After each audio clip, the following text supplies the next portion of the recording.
This post is by Car Freak. Mom sent me a bill for raising me for $250,000. I've had a bit of a good financial luck in my late 20s and 30s.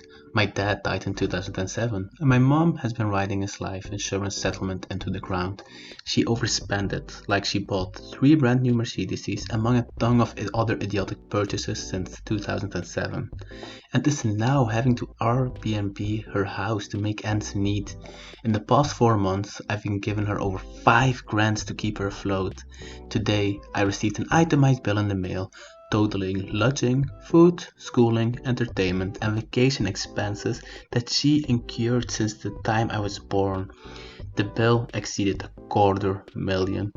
I called her this evening to congratulate her on her hilarious joke when it became clear that she wasn't joking and indeed felt entitled to $253,032.56 of my money. Her reasoning: I wouldn't be worth 1/10 of what I am now without her influence. She said, "You can't afford to lose that kind of money, why not just give it to me before you do piss it away?" This is one of the many reasons that there are more than 2,000 miles in between my front door and hers.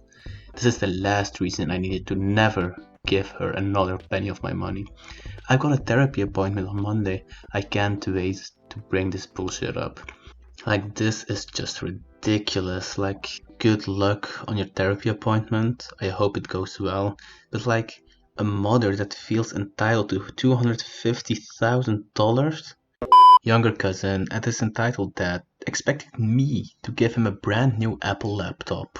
Over the years, I noticed that the worst culprits for choosing beggars are usually family members, especially the random ones who are sort of related to you, but you know deep down you don't really know each other all that well.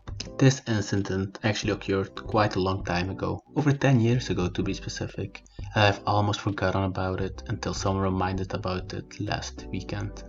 Way back over 10 years ago, I just got a promotion to a new role and I bought some new tools, including a new Apple MacBook for work. I was living in London at the time and was in a small flat apartment, which means space was a premium. So I decided that I should get rid of some stuff in the new house. One of those was a PC that was a few years old at the time. Back then, my grandma used to call me up every few days just to chat about stuff, and I mentioned to her about the promotion and the new stuff I bought and the old stuff I am giving away. And being an old lady whose hobby was basically phone call to the family, she passed this news on to a few relatives. One of my aunts heard the news and told her younger kid. A few days later, my aunt and her kid called me up and said they will take my computer. Great! Come over to my place and collect them. They drove over the next day and then turned into a long argument with me once they arrived. For some reason, probably due to the fact my grandma doesn't really know about computers and stuff, or my aunt misheard it or whatever, they thought they were picking up my brand new MacBook instead of a few years old computer.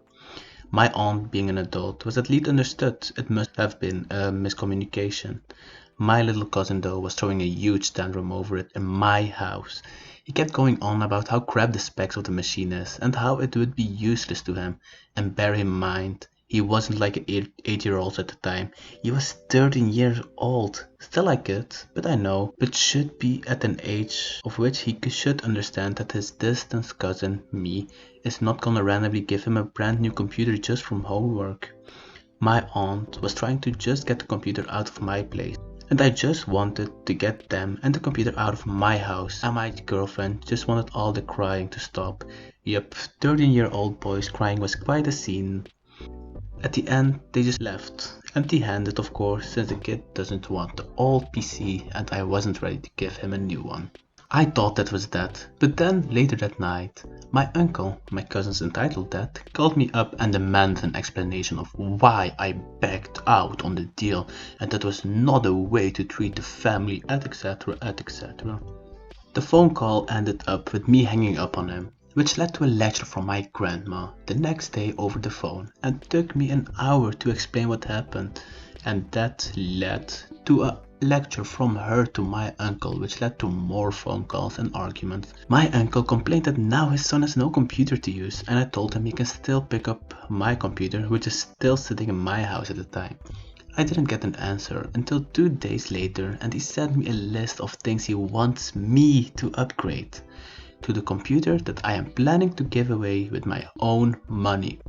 Obviously, I just gonna ignore them at the time, and good job, my family always has a lot of drama, probably stirred up by my very bored grandma, come to think of it. So very soon, everyone was on the new storyline to follow. And what happened to the computer? I ended up giving it to a neighbor in the same floor of whom I have talked to a few times. They were in a less fortunate position than us, and their 2 teenage children at the time used to use the computers at school and library for their homework. Once my girlfriend found out about that, it was a natural place to send my computer to. At first they refused it because they couldn't give me money for it. But we were not looking to take any money away because A, it wasn't worth all that much anyway, and B, it was much easier to bring the damn thing just across a few doors than anywhere else. They were our neighbors for a few more years before I moved away from the block. I didn't even think much of it until recently when I was contracted by the older one of the 2 children. Apparently, he has just graduated from university and just started the job. We talked about a few things and he thanks me again for giving me him the computer all those years ago. Apparently it's still being used by their parents at home. It's funny how things can turn out sometimes. Pretty sure my cousin has still not forgiven me for not giving him my MacBook though. Well, this has been some really good karma, like damn. This post is from Lil Froggies, where an entitled mom kills her baby. Damn. So not my story but my friend's. She's a midwife at a very busy hospital and followed this entitled mom with her pregnancy with a lot of difficulties because she wouldn't show up at appointments or show up and demanded being seen to when she wasn't scheduled. Entitled the entire pregnancy pretty much.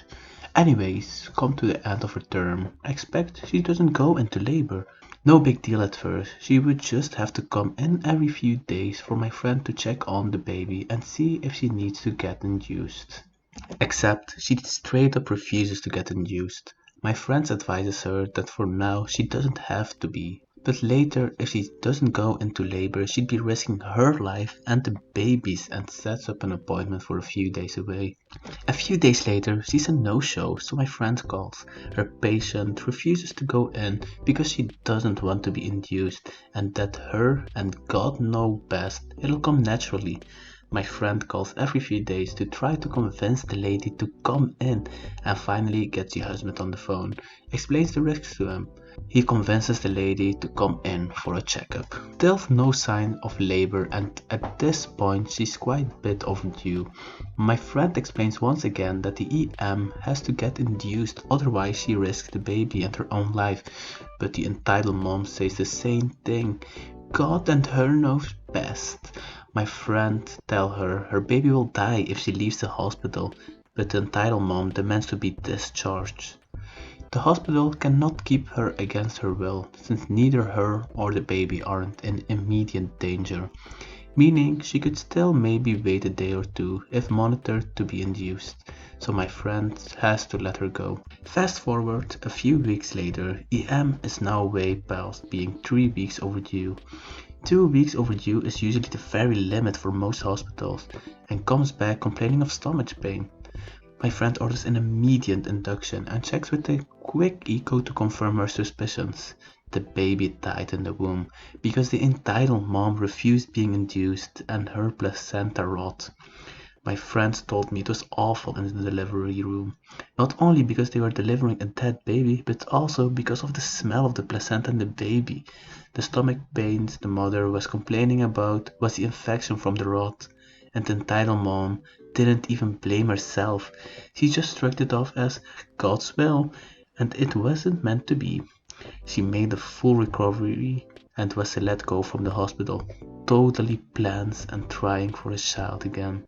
Oh please no, don't let this mom have another child. Like, how could you be so ignorant and arrogant and stupid? Like, just induce yourself. Like, I know that maybe you're scared of it, but like, well, probably she wouldn't vaccinate her kid anyway, so yeah. Well, this has been your boy MiniMame. Thank you guys again for watching. If you want some more of these commentary videos, just leave them in the comment section down below. If you have some recommendations on what I should do next, well, the comments are there. Leave a like, subscribe. We are 77 right now. I hope we can make the 100 real quick. Peace. I wanna see you in slow motion. Come stay the night, we can stay up till it's bright. In the morning, got the top open. Come take a ride, we can go where you like. I wanna see you in slow motion.